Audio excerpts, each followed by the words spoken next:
Okay, so dissociative identity disorder. I rewatched that video and I just did such a surface level of explanation on that video that I really wanted to come back and add more.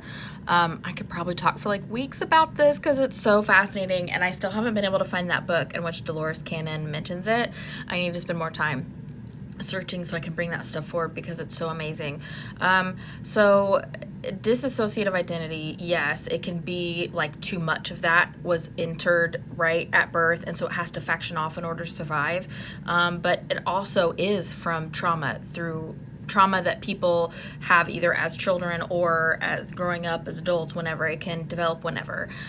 So it happens as a survival method, which we all know, right? It's like if one part of the soul that was in you, or that little facet of the soul that was in you, could not handle the things that are going on because it's just too terrible, it's just too much, another facet of your soul could come in, right, in order to save this body, in order to save this life, so you don't do things like commit suicide because it's just too terrible. It's just a survival method. It's not super ideal, obviously, but it's a survival method. So you can have more of your soul kind of rush in, and you see these different personalities, these different facets come through because it's like whatever is awakened within you. So you can like take a break. You cannot have this much energy in you at once. They can all be in you at once, but it's like little pieces come in to protect the facet that witnessed the trauma, that experienced the trauma, whatever it is. And it's not just children, but it can happen with all ages.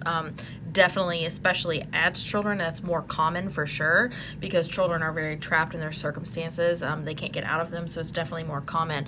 But it's just these little facets that will show up reacting to different things. But it's the reason why you see it as different personalities is because there's these different facets of your soul, but it's just your one soul. Like, it's still you. It's not like a walk-in. It's not like a different soul comes to inhabit your body. It's just different parts of your same soul. I just want to be clear on that.